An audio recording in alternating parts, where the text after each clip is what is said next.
scale of the whole cycle of what you described. And this is very good, because time cycle can be large. So because if you go to well, you of course with numerics you always have to compromise. That's precisely why people don't go to very high ratios here, because time scale will be longer and longer, right? And so I guess Axel, what do you think? It's 1/10 people do. I think 132 is exactly as big, this ratio. No. 1/32. I saw Barbara Bigot, Hélène Politana. Isn't it more like why not much bigger? Why is it not much bigger? I thought it's closer to 1. Well, you can always make it close to 1. You want the smallest one. Yes. But that's why I think it's a good way to proceed, is to compute RMHD equations. That's where you remove a part of the problem that with these small parameters, right? So I know Sasha Shikachyhin and Tarek Youssef doing simulation of RMHD at the moment. They start, so I think it would be nice to have a look what happens in that region. Okay, let's thank Sergey once again. So Petri now. And he's not going to talk about what is advertised, but he's going to talk about something to do with turbulent diffusion, suppression of turbulent diffusion. Exactly, yes. Good. Good.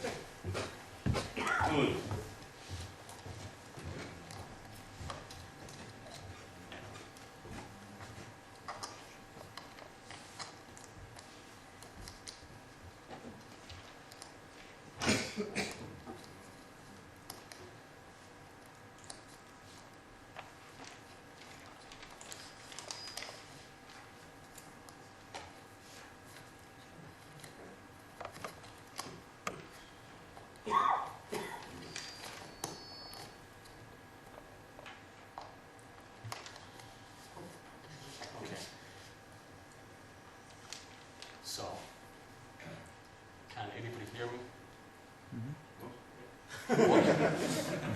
Good. So, I will actually be talking about dynamos with turbulent helicity in the course of this talk.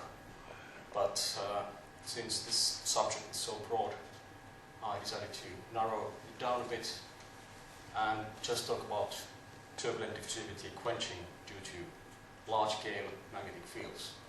And this is a collaboration with Axel, although I have not shown these results to Axel before, basically this morning, so don't crucify him if you find something really stupid there. So what I will be talking about first is some previous studies on turbulent diffusivity from literature, then introduce our way of computing this using a simple alpha-omega dynamo and full numerical simulations.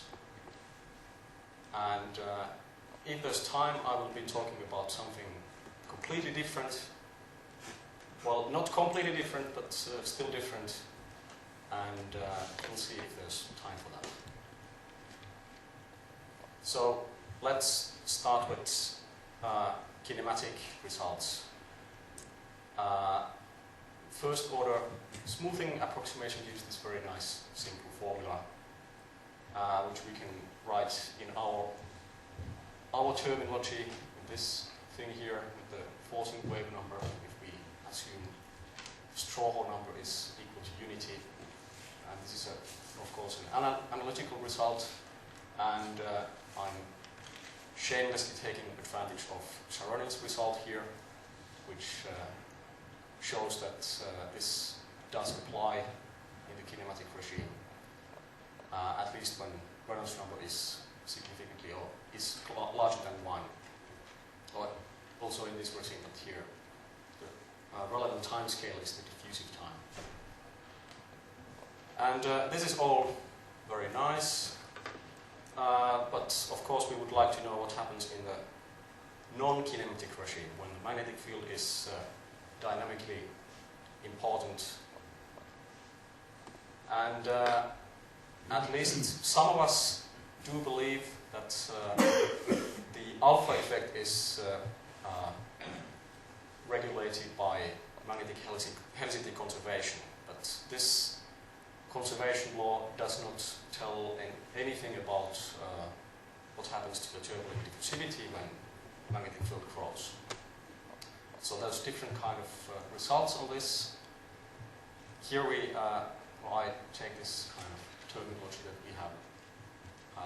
Turbulent diffusivity is the kinematic value times some quenching function which depends on the large-scale magnetic field. And in 2D you can get this result, or you do get this result, that there's catastrophic quenching. So we have this Lorentzian quenching function, and the coefficient here is the Reynolds number, which is not very nice if you want to build up large or dynamically significant magnetic fields. B here is the equipartition magnetic field. And but if we look at some other studies, we get some different kind of results, so that the turbulent diffusivity is proportional to B to -1, which is, this is an analytical result as well. And they actually do give much more complicated or more detailed quenching functions here. We just take this simple formula that we like to compare to our simulations.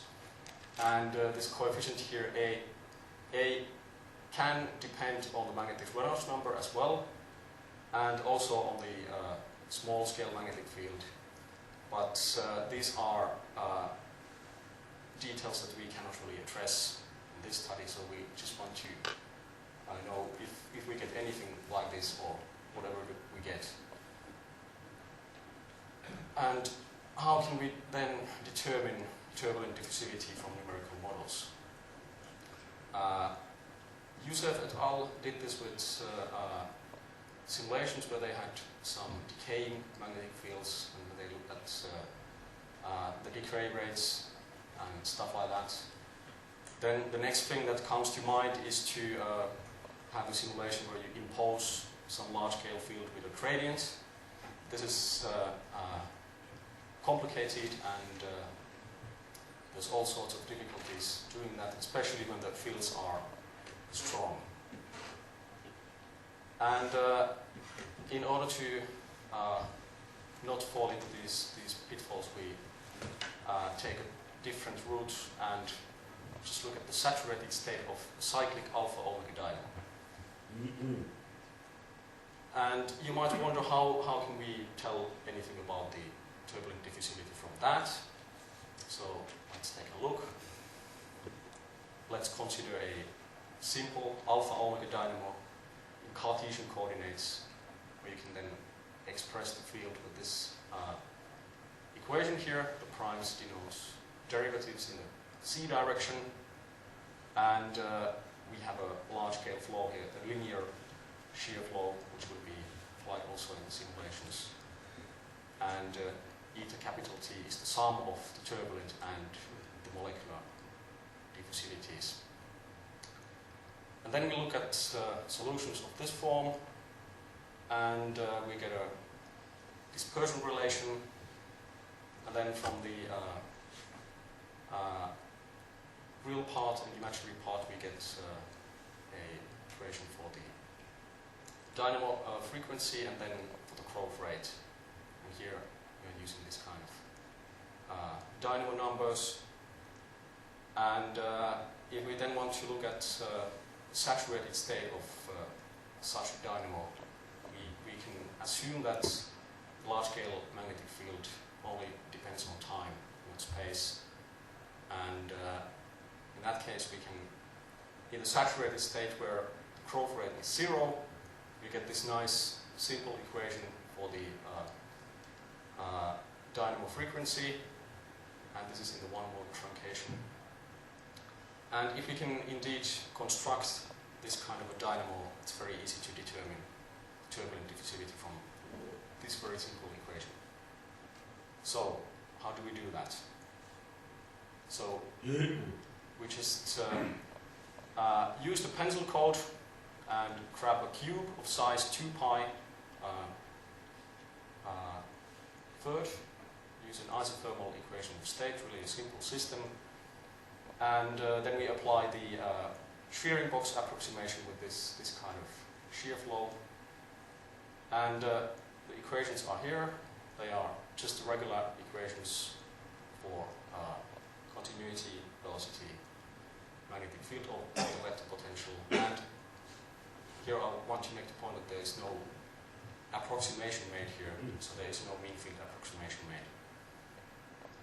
And there's one term that I want to talk about in detail, and this is this small f, which is the forcing term, which we use to drive the turbulence, and it's basically just a random delta correlated forcing term, and what we are doing, we are using plane waves to drive the turbulence, and the crucial parameters here are, first of all, there's normalization factor, which is form is based on dimensional arguments, but there's the amplitude f0, which is basically determining how turbulent or how much energy we put into the turbulence. And the second important parameter is sigma here, which determines how helical the flow is, or how helical the forcing is. Maybe I should have said here forcing and not the flow. And then we take the forcing wave number on from a predefined range around some mean forcing wave number, which is in this case is 5 times K1, which is K1 is the box scale, so we have a scale separation. And let's take a look at some results. So we have a positive kinetic helicity in the flow in this particular case, so we get a negative alpha effect, and when we put this together with a negative shear, we get a dynamo wave propagating into the positive z direction, which is shown in this figure here, and time here is in diffusion times, the molecular diffusion or the microscopic, whatever you want to call it. And we do indeed get a dynamo wave, a large-scale magnetic field with a dynamo wave. And some of the relevant parameters, here the Reynolds number is 150, and so far we have done, well, a couple of times more than this, and it's very easy to get this kind of a dynamo going. The Prandtl number here is 10, and this is the shear parameter, which I didn't give an equation. It's just the S divided by URMS times KF. So this is, the shear is moderately large, so not awfully large. And here I have an animation of not the same simulation, but another one. And we see that first we see only small scale stuff, and then the large scale field begins to develop, and now the orientation here is still not what it is in the end, but it develops slowly, and now we are seeing already the dynamo wave going up, and well, since it's periodic, it comes up again.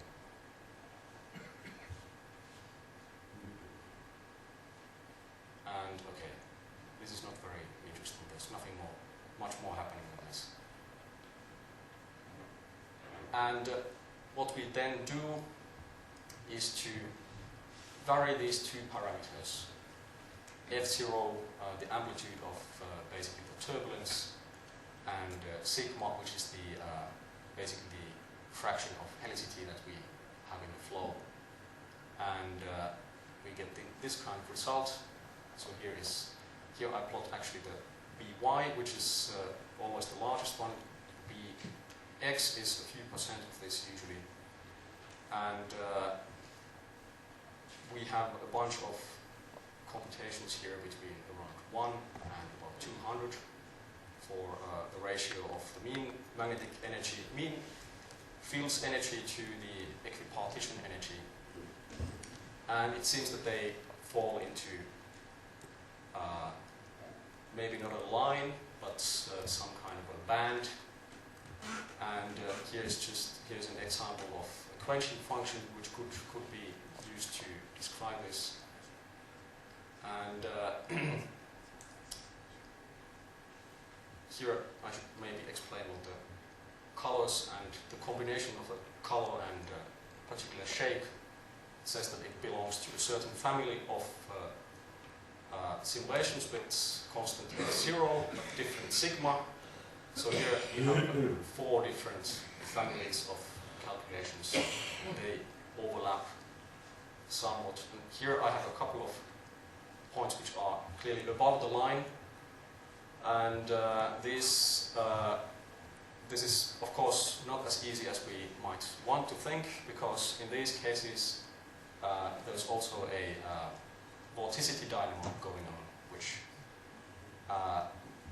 makes it a bit more difficult to interpret the results, or to at least to trust them. But I should have maybe made the point of making these figures larger, where the errors actually are larger, but I didn't have time to compute the errors for each one of these points. But the size of one of these figures is usually the typical size of the error that you might expect. Okay, that was that. So, okay, one thing I needed to mention. So, the Reynolds numbers here at this end, where the magnetic field is not that large, we can get higher Reynolds numbers there than at this other end. And the reason for that is that it's numerically very expensive to do high Reynolds number runs when you have a really large magnetic field, partly because you need to have high resolution, and secondly because the dynamo frequency becomes, dynamo cycles are much longer there, so you have to integrate really a long time before you can get anything, any reliable estimate of the length of the dynamo cycle. And then there's of course the question that do any other effects contribute to the dynamo, and especially the length of the cycle. And at least 2 effects come into mind. First of all, there's the fluctuation dynamo, and then the shear current effect. And these effects have the property of that they would induce non-oscillating magnetic fields. And if we then take this kind of viewing points, then we can assume that if these effects are actually there, they would make the dynamo cycle longer, or the frequency smaller, and in that case we would get a lower limit for the turbulent diffusivity from our models. This is of course still speculation. And we're fine with time, I guess. Okay, so we're fine. So then something different. There has been a couple of talks about convection simulations and the non-existence of large-scale magnetic fields in them. And what I present here is a very preliminary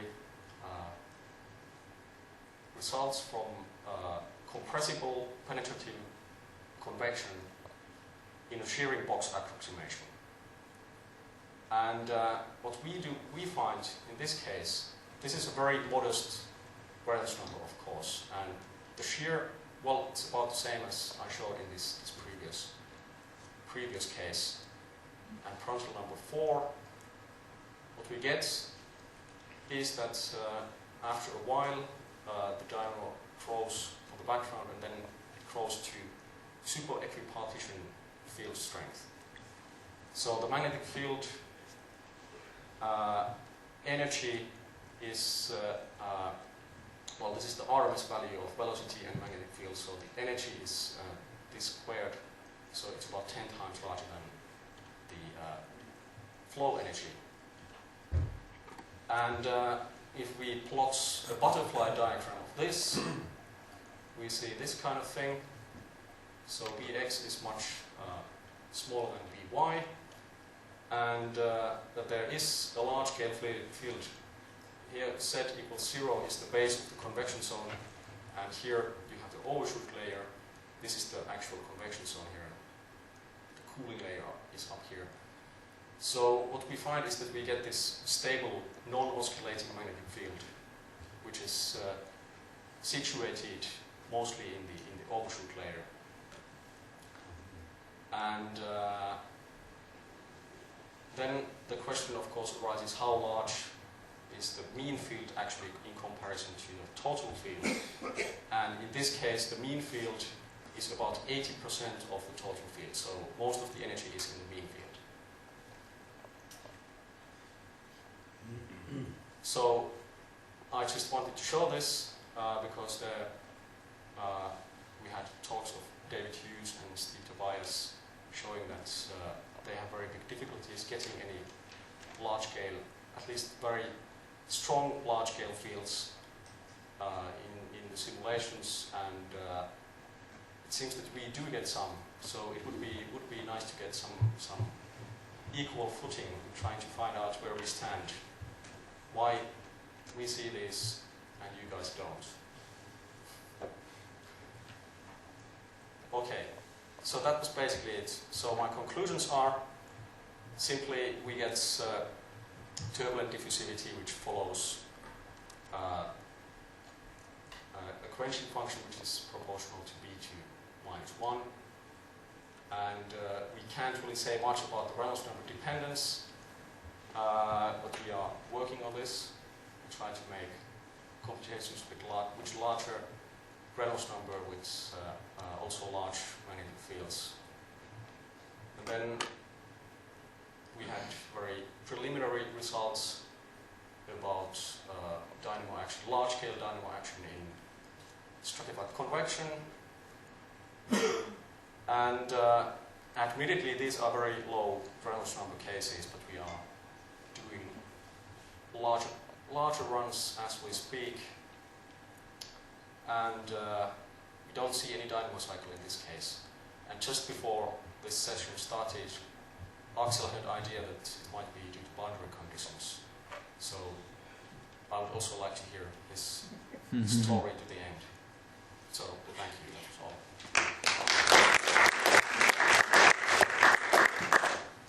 David? Well, I mean, I think you hit the nail on the head. You say, what's the difference? You've got an RM of 10, the simulations I was looking at, with RM of more than 1,000, and between 10 and 1,000, all hell breaks loose. You don't have a small scale dynamo. You're in the low RM regime. It's no surprise at all. It's entirely to be expected. To which scale is your Reynolds number based on? We scale things with the depth, which is about the same as the cell size. Well, in this case, this is a factor 2 pi smaller. So if you have a Reynolds number of 1,000, it corresponds to something like 160 in our units. But still, you're right. Well, it's still much smaller. The crucial thing, there's two crucial things. One is the onset of dynamo action, small scale dynamo action. And the other is that at high RM everything is incoherent. At low RM we know it works. At low RM, first order smoothing. I mean, I know you're not RM less than 1, but you're still small. There's no surprise it works. It'd be a surprise if it didn't work.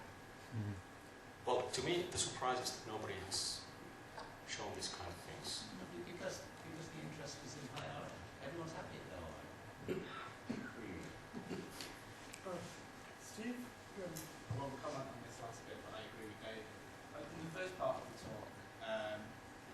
working out the quenching of the turbulent diffusivity by looking at frequency. Right. How do you separate the quenching of the turbulent diffusivity and effect on the frequency from any, say, quenching of alpha effect on the frequency?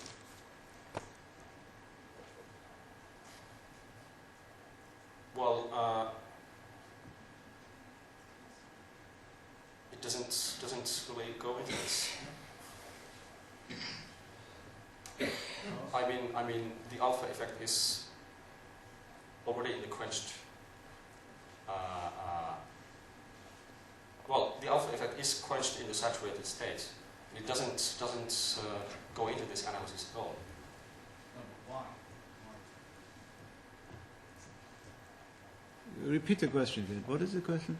How do you separate the quenching of the turbulent diffusivity, the effect of that on the frequency of the dynamic? Oh, yeah. I mean, it clearly doesn't enter. If you look at the saturated state in the one-mode approximation, then the cycle frequency entirely depends. You have a one-mode approximation? Yes. In this simulation, there is, simulations where you found a generated large-scale magnetic field. In the convection. In convection. Yeah. You have clearly separation of scale, yeah? Well, between yeah, fluctuations and velocity fluctuations and the scale of the large scale. Yeah, because the magnetic field here is, well, basically it's the box size. I see. And what is the gross rate of the magnetic field in the units of turnover time of 2 units? Of forcing, in units of forcing? Wait a minute, I try to get the figure here. Oh, I see. Yeah, the diffusive time here is about 60. 60. Yeah. Yes. To the end, it's 60. Yeah. To the end, it's 60. Yeah. 4,000 corresponds to 60 diffusion times. 60. Yeah. Ohmic. So it's Okay. it's several diffusion times here. Yeah. Well, maybe 20 or something like that. Okay, so that's So one thing that needs to be studied, of course, is how long does it take before the large-scale dynamo begins to establish itself. In this case, it was already 5 diffusion times. And so one needs to gradually see how that time becomes different, or possibly longer, much longer perhaps, as the magnetic resonance number becomes bigger. Because that would be, could be an easy reason, of course, why one doesn't see that in larger resonance number simulations that have not run for many diffusion times yet. Another important point is, of course, the boundary condition. This one here is a vertical field condition, which does allow helicity flux to escape. And that is clearly very critical here. And did you have the same boundary condition? No. Which one did you use? We probably did. I mean, I'm not a So which one did you use? perfect. Yeah, then we know magnetic helicity cannot escape. So you are exactly producing what we all expect. So that's really no surprise. No, because the problem, we had this argument yesterday, probably the day before. Not about the boundary condition. Okay, so then finally, you mentioned already that I was commenting on the boundary conditions. So for these boundary conditions, vertical field conditions, which do allow helicity flux to escape, we do expect a steady mode if the dynamo number is positive. If you change the sign of S according to the theory, then it would become oscillatory in this type of geometry. That's a prediction for mean field theory. Yeah, we can try that. Yes. Sorry, so just asking about this about this. Sorry, this large scale field emerges on an ohmic time. Is that what we prefer?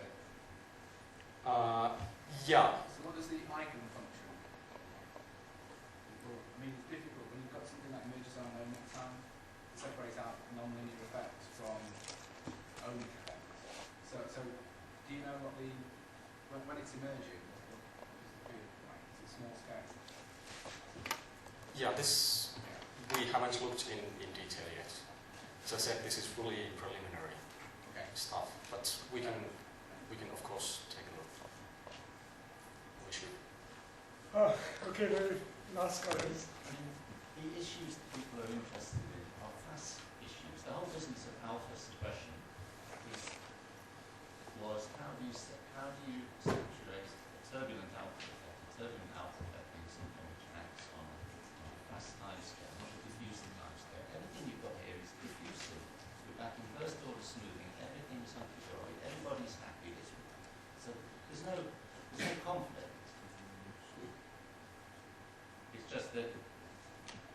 down at low RN where everything's diffused in and everybody's happy. That's fine. I'm happy. Well, we're doing higher RM. I mean, no, look at the curve. If we are happy, then the reason why it took so long is actually because of the exponential growth that you had. So it wasn't, the saturation time wasn't actually a diffusive time. There's no evidence that it actually scales with magnetic diffusion time. But the growth rate is diffusive. No, the growth rate is it's growing on a flow rate time. I mean, here with diffusive sounds the same. So Yeah, so they are not very different. So that's just fine. But it's completely different game. There's no conflict. We're not talking about the same thing. So you believe that So, this is not exponential growth of the rescue magnetic field? It is exponential. It's much inbound. Those are still not very small amounts, but everyone's happy. We've known that for years. Yeah. So I think, Igor, since everybody is happy, let's have coffee. And come back at 4 o'clock.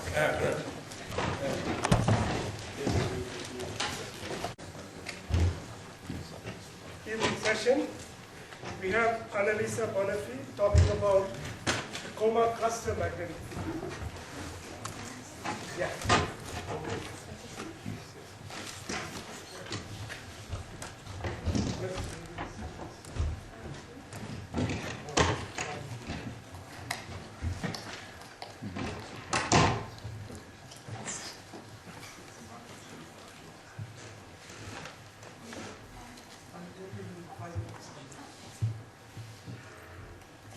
Okay, so I am Annalisa Bonafede. I'm a PhD student at the Radio Astronomy Institute of Bologna. My supervisor is Regina Ferretti, and I also work with these other people. So, this is the outline of the talk. First I will talk about magnetic field in galaxy clusters, and then several ways we have to study the magnetic field. And then talking about the coma cluster, comparing preliminary results with the present estimates. So, just want to remind you what something is wrong here. Galaxy clusters are mainly composed by dark matter, and little part of the mass is done by galaxies.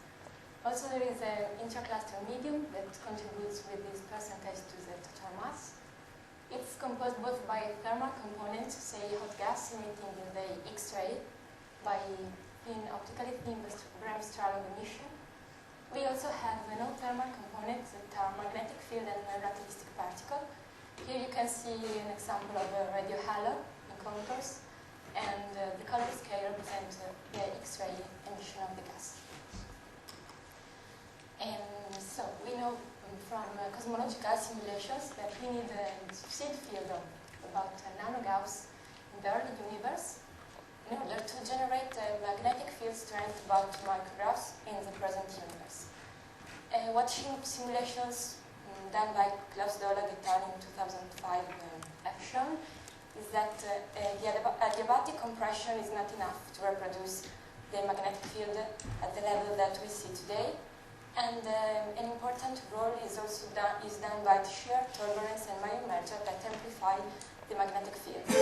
As a result of this, the magnetic field structure that we see today in galaxy cluster has no trace anymore of the initial field configuration, but rather reflects the process of structure formation. We have essentially 3 ways to study the magnetic field in galaxy clusters. The first one comes from radio diffusion emission, and just want to remind you how we can have an estimate of the magnetic field from radio synchrotron luminosity. We have to make some assumption about the particle energy spectral index, its distribution, its power law, about the filling factor of both particle and magnetic field, and the ratio of the energy in protons to that in electrons. And these are the estimates that we achieve this way, fraction of few microgauss. Of course, it's a volume average estimate. A second way is to study the hard X-ray emission that can be detected in a few galaxy clusters, and by comparing the synchrotron emission to the inverse Compton emission, we can can have another estimate of the magnetic field that is a fraction of microgauss. Also, in this case, we have to make assumption on the electron spectrum, and it's again a volume average estimate, and also plays an important role the instrumental resolution, because these data were obtained with Beposax that had a large PSF. So this is the third way we can study magnetic field. It's Faraday rotation. That we know that when linearly polarized emission passes through a magnetized cloud, the cloud can change the polarization property of the emitting of the electromagnetic wave, so that the vector at the end of the cloud, the electric vector, changes of a quantity delta phi that is directly related to the square power of the observing wavelength times rotation measure, so that we observe different frequencies, and we observe the rotation of this angle. For example, we can see in this figure how vectors represented by lines in these figures rotate passing from low to high frequency. And rotation measure is the measure of the magnetic field component parallel to the line of sight weighted by the gas density. So that in galaxy clusters, an analytical approximation that brings to the value of the magnetic field is to assume that the cloud, that is the cluster, is composed by cells of the same length, filled with the same gas density, and that the magnetic field component parallel to the line of sight is constant in each of these cells. We expect to have a rotation measure mean equal to 0, and from its dispersion we can have an estimate of the magnetic field that are, this way, an order of magnitude higher than previous estimates. But what we observe in radio galaxies is that the mean of the rotation measure is different from 0. And this means that the magnetic field in galaxy cluster fluctuates over a wide range of spatial scales that we have to take into account when interpreting RM data. The Coma cluster is one of the most nearby cluster, and it hosts a radio halo, and from equipartition these values have been achieved. Also from inverse Compton, even if it's debated estimate, we have a fraction of microgauss for the magnetic field, and rotation measure analysis of the central source has been performed in the past, and this yields a magnetic field strength of 6 microgauss in the center, and also another wider and weaker component is assumed to be present. It is a fraction of microgauss. So this is the aim of the work, to study the magnetic field through rotation measure of sources covering different positions in the cluster. We selected a sample of 20 sources. Now we just observe 6 extended sources. We hope to have observing time to observe all of the sample. We have 4 frequency observations. This is the Coma cluster, and arrows refer to the position of the sources, while colors represent again the X-ray emission. I performed rotation measure fits using the Passermar algorithm developed by Dolac et al. In 2005. And this algorithm allows to have an estimate of the rotation measure also in noise regions, exploiting the information that we can achieve in good pixels. And one source failed because of the too low number of reliable pixels. So I have at the end IRM images for 5 sources embedded in the cluster. This is the profile of the IRM dispersion, and this expands the profile of the IRM mean through the cluster. These are background or for either? Okay. The last 3 are background galaxies. The first one is the central CD galaxies, one of the 2 CD galaxies. The other one is a source that has been studied in the past, and it's a narrow angle tail, so we are confident it is inside the core of the cluster. But I will return on that later. So the RAM is a contribution of 3 separate components. The first one, that is the dominant one, is due to the cluster that acts like a foreign Faraday screen. And by Clark et al. 2004 by measuring the rotation measure of galaxies embedded, you can see in red, and background with respect to the cluster, and compare this RM with the control sample. Another contribution is that of our galaxy.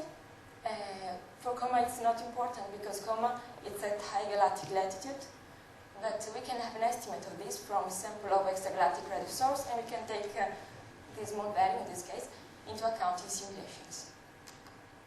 The third effect could be due to the source itself. We adopted the conservative approach to remove the core from our ARM images in order to prevent the fact that the corona of the AGN could contribute to the rotation of the event. These are the fits of rotation measure that I've obtained. This is a central galaxy that we know it's one of the two. This is G galaxy in the COMA cluster. This is another galaxy close to the cluster center.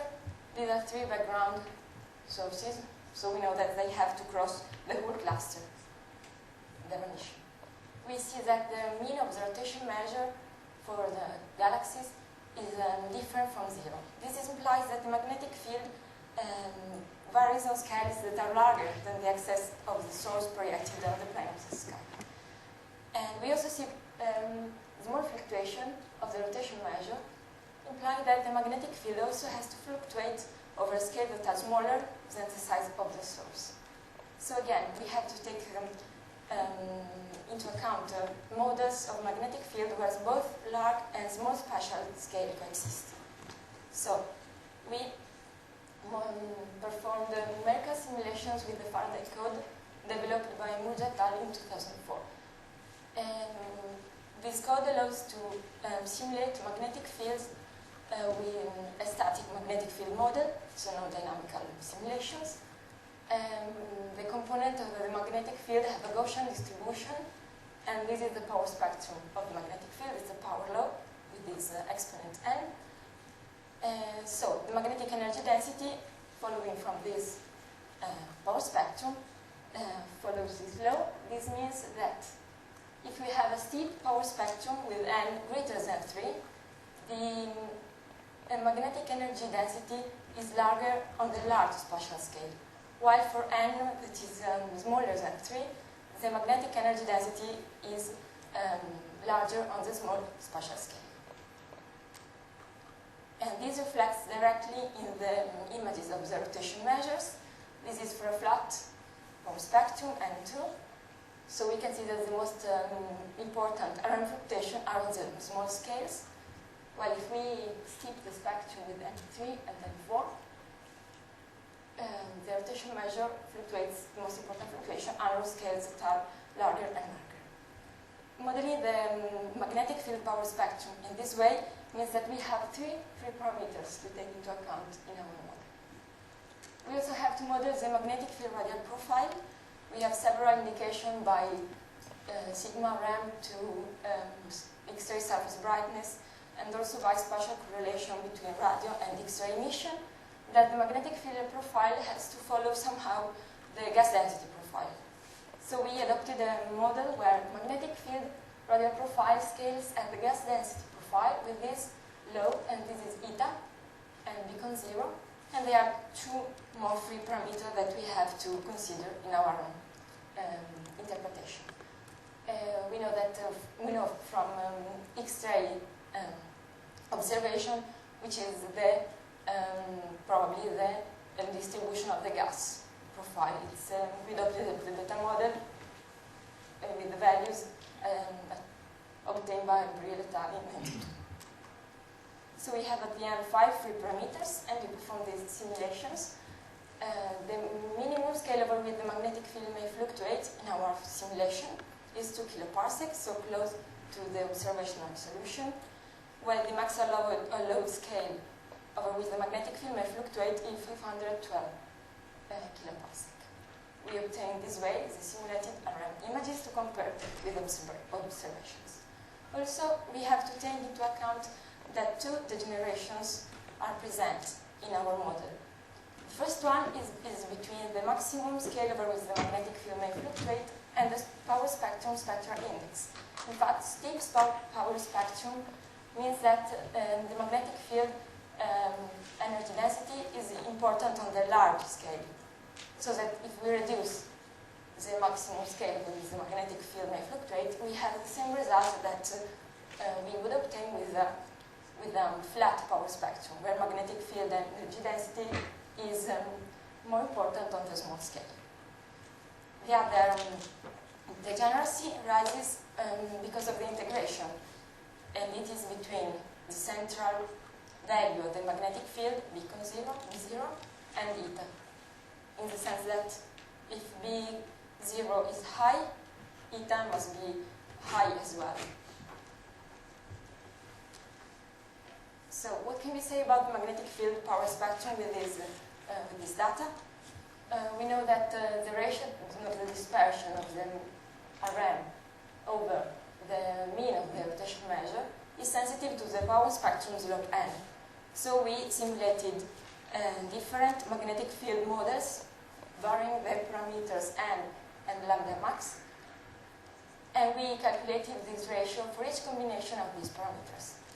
The contours, the black contours here refer to the common sources mean ratio.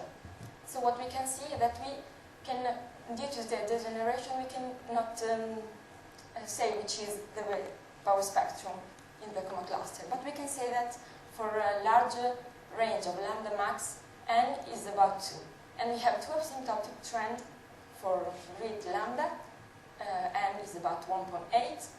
And for high value of n, lambda max is about 20-25 kiloparsec.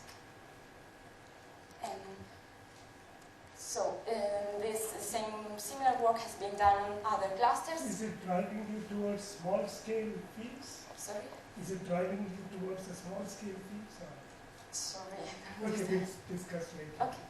Sorry. No problem. Okay. In the cluster Hubble 2255, Govoni et al. Found that in the cluster center, the power spectrum of the magnetic field is well reproduced by a power law with index 2 that has to steepen when we go in the outer regions. And in the cluster Hubble 119, it has been found similarly that n should be equal to 2. With another method, study of the cluster magnetic field power spectrum has been performed also in other 3 clusters, and they found a spectrum that is consistent with the Kolmogorov spectrum. So, in order to see which is the magnetic field model that best reproduces this data, I simulated the magnetic field with different value of B0 and eta. The 2 cluster sources be considered in a plane that is perpendicular to the line of sight and passing through the cluster center, while the 3 background sources are behind the cluster itself. So there are, due to the degeneration between B0 and eta, I found several models that can reproduce the data. The first one is with this value of the central field and with this exponent of when comparing the magnetic field radial decline with the gas radial decline, but also another model with 7 microgauss in the center scaling, like the density is well reproduced by our data. The best fit is obtained at the moment with the high value of the magnetic field, that is 8 microgauss in the center, and the scaling with density equal to 1.5. Just to mention, the position of this field source should be crucial in order to determine which is the best model between these 2. So with this value of the magnetic field, how do we compare with the equipartition value? I integrated in this magnetic field model in a sphere of the volume of 1 megaparsec cube, obtaining that the mean value of the magnetic field is compatible with that given by radio-halo equipartition. And what about inverse quantum?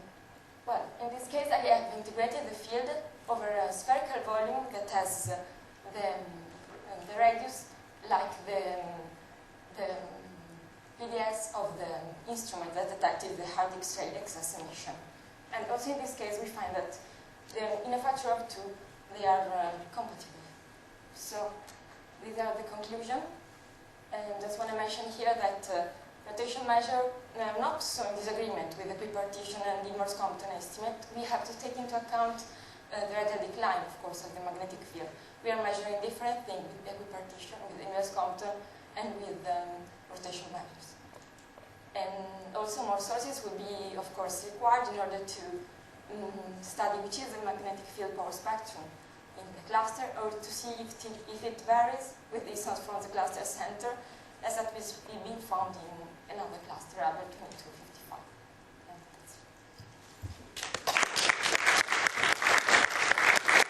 A lot of time for questions. Yes?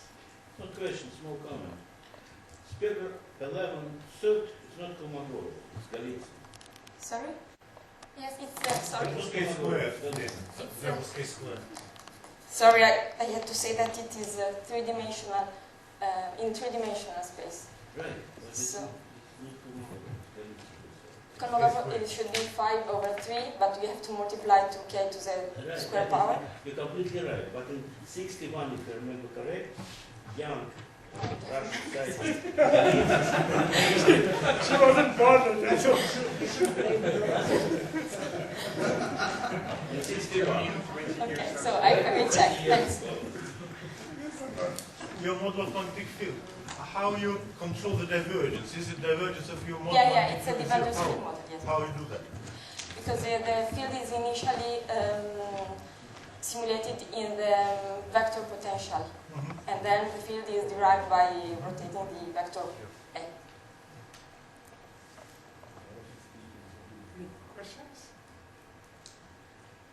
So let me ask my question. Was it, is the observations and fitting driving you towards small scale fields? Because you said n equal to 2 was more favored than n And equal to 2, yes, at the present, due to the degeneracy, I cannot disentangle which is the magnetic field. I mean, n equal to 3, so large scale field, and the small value of the maximum scale over which the magnetic field may fluctuate can reproduce the results as well. So I use the n2 for final fits, but So what is the correlation scale in that case? I don't know. See, Gandhi, she's using 3D power spectra. So n equal to 2 is large scale. Bias towards large scale. No, there's a k to the minus n. K to the minus n, that is a 3D. And there's a k squared also, right? I mean, can you just see the power spectrum? That's what confused me also. Yes, n2 is the small scale. There's a k squared, I thought. Yes. Oh, that's k also. Okay. Yeah. Yes, but there's a k. What was the definition before this? Just before this, there was a definition of. What is the k squared, bk squared? Yeah. So it is a 3D power spectrum. It's 3D power spectrum. So n equal to 2 is more power on large scale. Yes. N equal to minus 2 we did. Yeah, it's k to minus n. Yeah. No, Sorry. sorry. No, it is not. Sorry, because no, I logarithmic missed the thing, point. you should do k cube, k to the minus n. This is the magnetic You're right. velocity. Yeah. Uh-huh.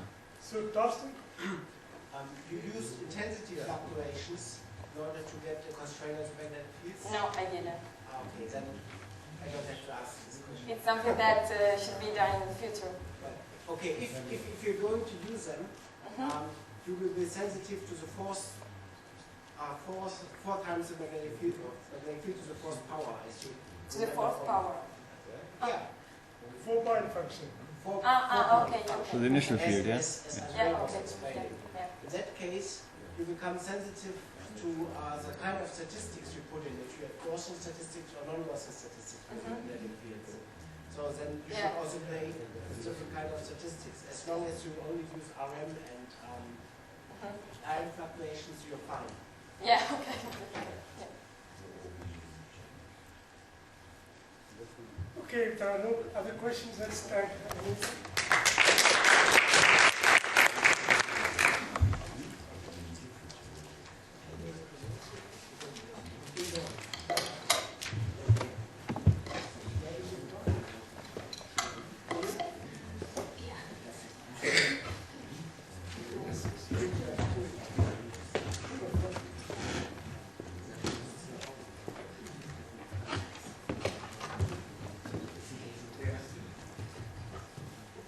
So now we have Hui Rong now, and she's going to tell about harmonic alignment, a new tool for studies of cosmic magnetism.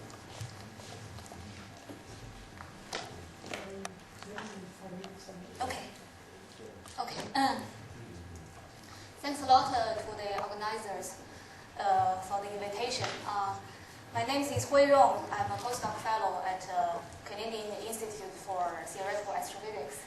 So today I'm going to introduce you a new tool for measure magnetic field. I think from these days discussions, it's becoming probably clear to everyone that we definitely need more and better measurements for magnetic field. And this tool I'm going to introduce you is particularly sensitive to small-scale field. So it probably can help, I'm sure, it can help answer questions like the ratio of small-scale field or random field to the large-scale field. Okay, so this is the regime I will be concentrated on. So this is applicable to weak field regime. On the strong field regime, we all know that there is this Zeeman effect about 100 kilogauss or 10 kilogauss. We have that. Everyone probably knows about it. And when the field goes to weaker regime, we can have also Hanley effect. This is being explored for in solar community. So the effect I'm going to talk about is applicable to weak field regime, less than 1 Gauss. So this, I guess, this is the regime probably many of you are interested. Because this is the magnetic field regime in a diffuse medium. Much smaller, of course. As long as it's smaller than 1 Gauss, so it can be micro Gauss or even smaller. Yeah, so there is no constraint for that. The upper limit is 1 Gauss. I should also mention that this effect actually has been studied in a laboratory in relation to earlier Maser research. Relevant effect of optical pumping. So definitely this effect is there. So now I think it's time to apply it to astrophysics. So the idea actually is simple. If we have an anisotropic radiation, I think this is a very common situation in astrophysics. Think about the simplest case. You have a beam of light. In this case, you have an angular momentum either along this beam of light or anti-parallel to the beam. You don't have anything in the perpendicular direction. This means that this radiation has some net angular momentum. When this radiation interacts with atomic system, this angular momentum will be deposited into this atomic system. And then atoms will be aligned in terms of angular momentum. So to be more specific, let's have a look at this toy model. So this is the upper level, and this is the ground level. Here we have 3 ground magnetic sublevels. So this beam of light would excite atoms from this magnetic sublevels +1 and -1 from these 2 sublevels to the upper level. But nothing can happen from this 0 sublevel. Emission instead from the upper level will be isotropically emit the atoms to all the 3 substates. As a result, you can imagine all the atoms will be pumped to some, not all, but most atoms will be pumped to some particular magnetic sublevels. This means that when this happens, we say that the atoms are aligned. Okay, so now can see that the requirement for the alignment is actually very simple. we just need to have an isotopic radiation. And then we need to have some structure on the ground level of atoms. So as long as you have 3 sublevels, I mean 3 magnetic sublevels corresponding to angular momentum 1, in this case it's enough for the atomic alignment to happen. Okay, now I haven't talked about the magnetic field. So what's the effect of magnetic field? Well, magnetic field, even it's weak, it can cause the atoms to precess. This means that the original differential population on the ground sublevel, due to this anisotropic radiation, will be modulated according to the direction of magnetic field with respect to the incident light. So if this precession is fast enough, usually in astrophysical, particularly in diffuse medium, the magnetic precession rate is much larger than the optical pumping rate. This means that this precession on the ground level is really fast. So as a result, because of the symmetry reason, you can imagine atoms are aligned either parallel to the magnetic field or perpendicular to the magnetic field. Okay. So this, I would like to show you through these cartoons, the geometry of the system. So basically, you should have a pumping source, and then you have a magnetic field. This is a cloud. So there's actually several angles here. You have the angles, the relevant angles are the angles between magnetic field and the illuminating source, and the angles between the line of sight and the magnetic field. And this is a generic case. In a degenerate case, in this case, the illuminating the pumping source simply coincident with the target star, if for absorption. In this case, it becomes simpler. You have only the angle between the line of sight and the magnetic field. Okay. Okay, so practically, how do we do that? Basically, because in fact the coherence of the magnetic sublevels cannot be ignored on the upper level. So we need this QED approach, for the description of the atomic distribution and also for the photons. So basically, we solve the transitional equilibrium equations to get the density tensor of atoms on the ground state. And then through that, we can then calculate the absorption coefficients and emissivities. And then you can calculate whatever you want, the Stokes parameters for for both absorption and emissions. So the main object here is the density tensor of the atom. So there are a lot of moments. This I think the most important moment is this, or the component is this dipole component. This actually describes the alignment.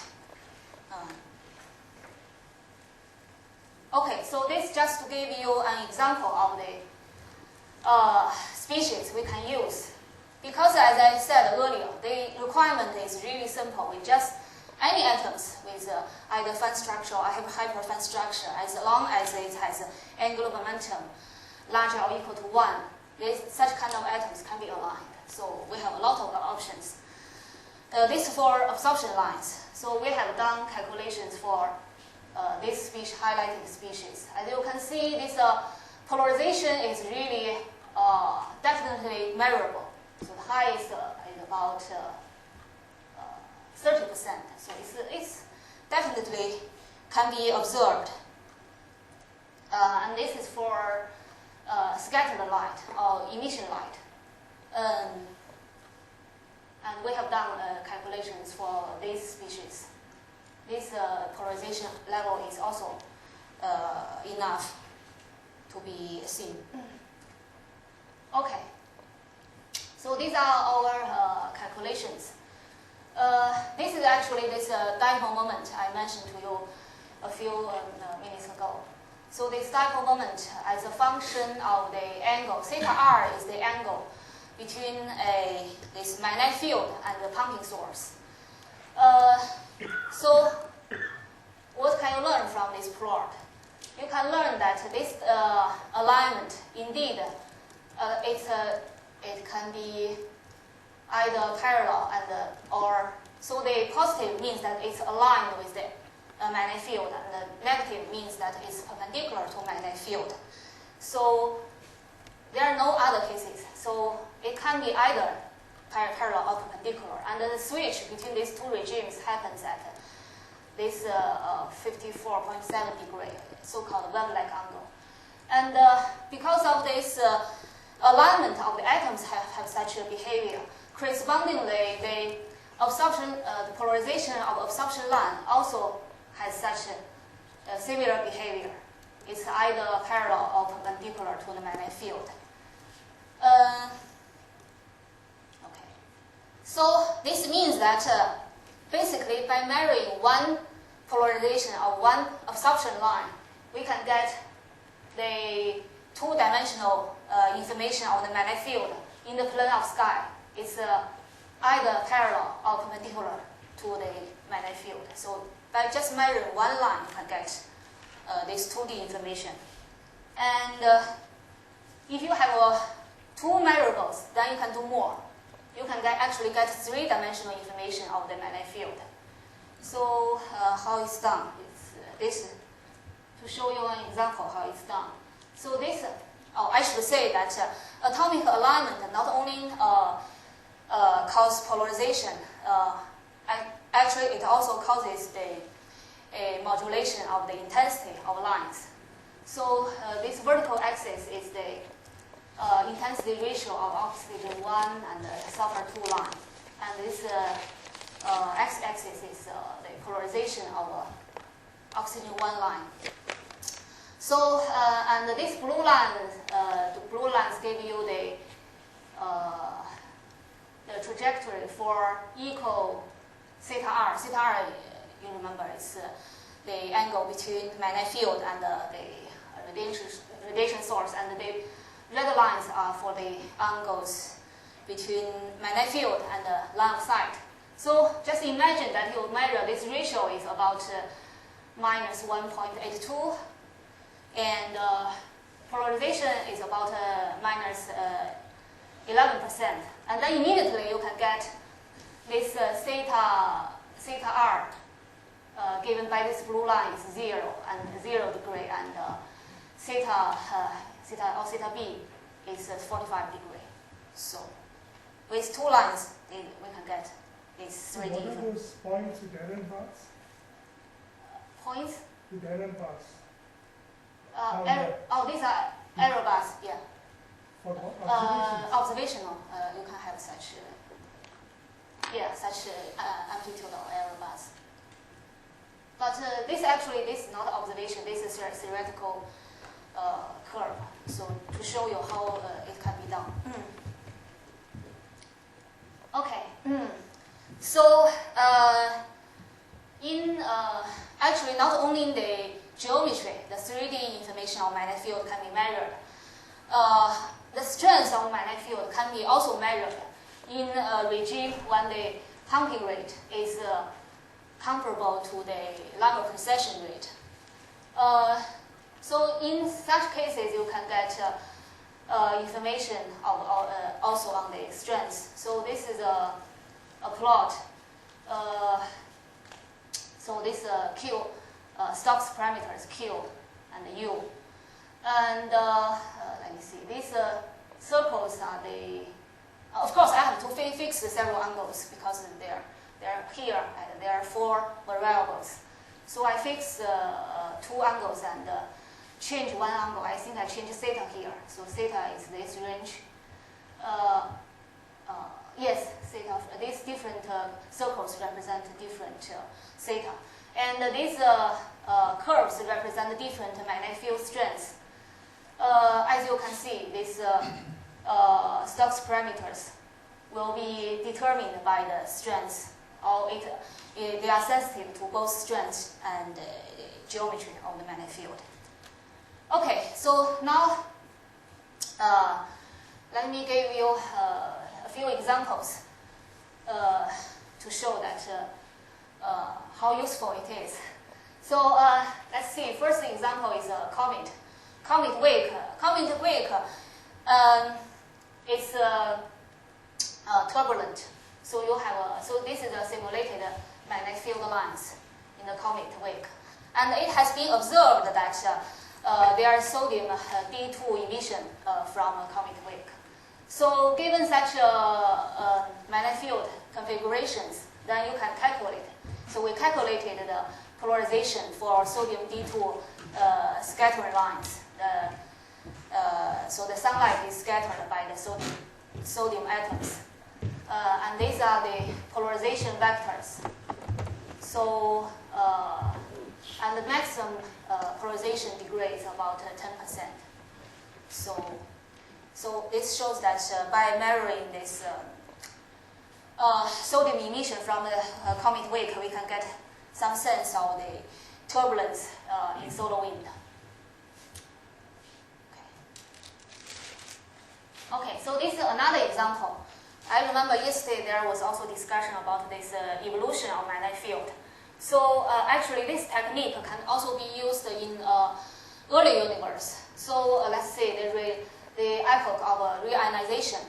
In this epoch, of course, the radiation is very isotopic because we have very localized sources. So in this case, because of the anisotropy, of course, the atoms will be aligned. And then if you have magnetic field can modulate the polarization. So this is a polarization of oxygen 1, 63.2 micron emission.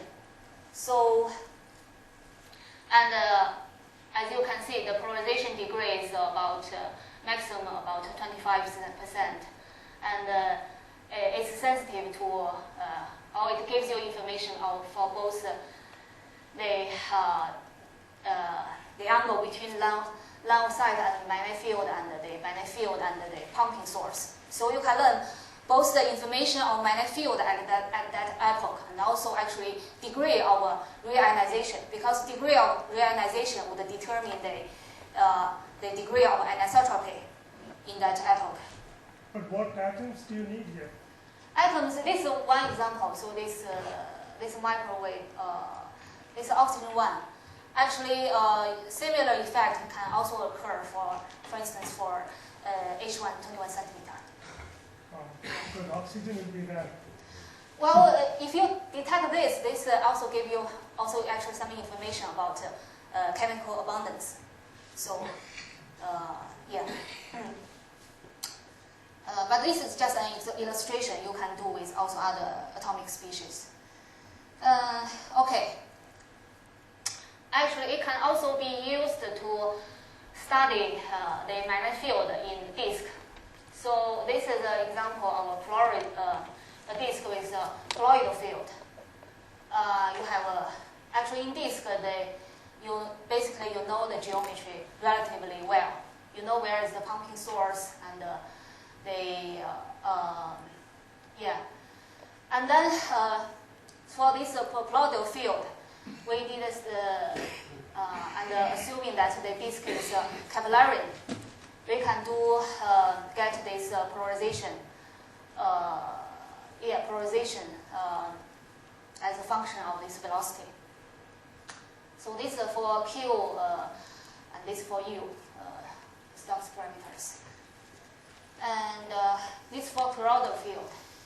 Toroidal field, okay.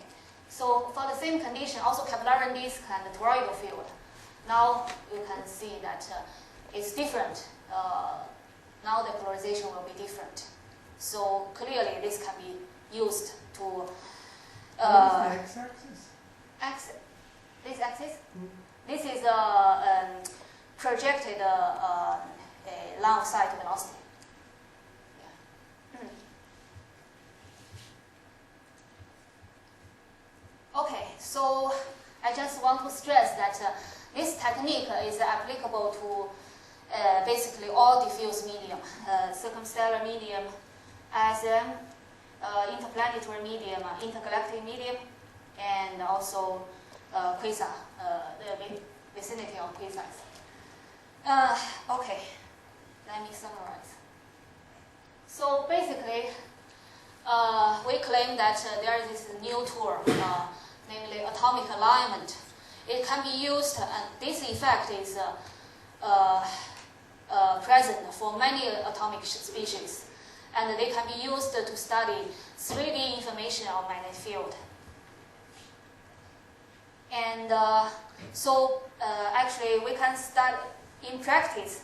We can use both absorption lines and emission lines. I mean polarization of both absorption and emission lines to study this. And this tool is applicable when other tools fail. For instance, the Comet's wake. And also, actually, not only spatial variation, you can also use this technique to study temporal variation of magnetic field. This means that you can use this to study turbulence. Okay, I'm done.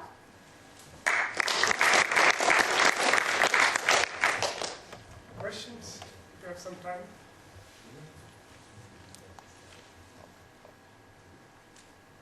Yeah. These measurements of the Zeeman effect, the first one, took enormously long time. I think the first measurements of the Zeeman splitting in 21 centimeters took 5,000 hours of observations. How will this polarization, how strong it will be?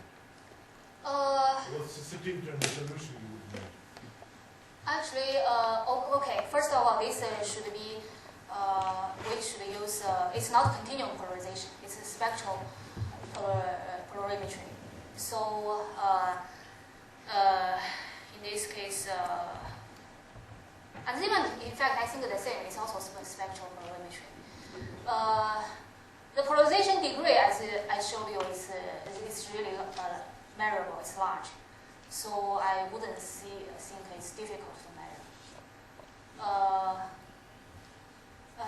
I cannot tell you in real observations what do we need because these are theoretical calculations.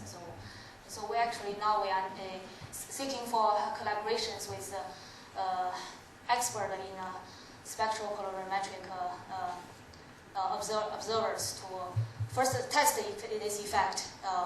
For instance, with comet wake, it should be very easy. And then the next step, we can use it to various objects. Yeah? Well, just on that point, I mean, people have been doing spectral polarimetry for a long time. If this is a 20 or 30% effect, why has nobody seen this in their data? Yeah, this is a good question. Probably, why is that? Well, in general, I think a spectral polarimetry measurement is difficult because indeed you need a spectral resolution. So maybe it's indeed we need some resolution to do this. So what is the resolution that you need in optical, for example? Optical, optical.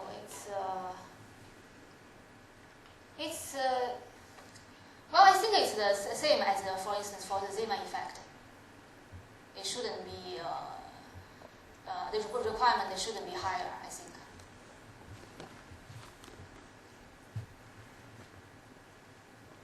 Questions? I was wondering, you said that it should be below 1 Gauss. Can it be 10 to the minus 30 Gauss? Oh, no. Because, okay, there is a requirement that this lambda precession rate should be larger than the pumping rate. Yeah, so what lower limit does it mean? I think, well, it depends on of course, how far how strong is the pumping, right? So for the comet, for example, comet is this precession is much faster than the pumping.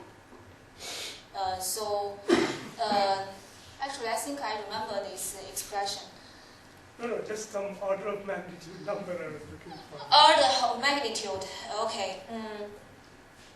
No, because if you want to detect it in intergalactic media with this thing, so I think it has no problem in detecting, let's say, nanogauss, probably a bit more. Let's say 0.01 microgauss. Yeah. Yeah, just a simple question related to this. What does pumping rate mean? Is it the number of photons? I mean, how often one atom absorbs one photon? Or what does pumping rate mean? Oh, pumping rate is just the excitation rate from the ground level to upper level. Basically, it's Einstein coefficient B multiplied by the intensity. So it's a property of the atom. It doesn't depend on the pumping radiation. No. It depends on the radiation. It's B multiplied by intensity of the radiation. So you should have the pumping source to pumping light to excite the atoms from ground level. So of course, the stronger the source is, you excite the atoms faster. So my question is kind of that: does the proxy, the distance from the pumping source to your atom, does that affect the minimum magnetic field that you get? Yes, of course. But the issue is, again, because this magnetic precession rate is really much faster than the pumping rate. So I think this is not an issue, because in most of the circumstances, this magnetic precession is faster. When you say atoms, you mean? I mean actually. No. I mean actually, it's a term we use. Actually, it includes both atoms and ions, even molecules. So any species with energy levels at the 3 sublevels. Okay, if there are no other questions, let's thank all the speakers. And let Faulkner and Sridhar take over. Take us over.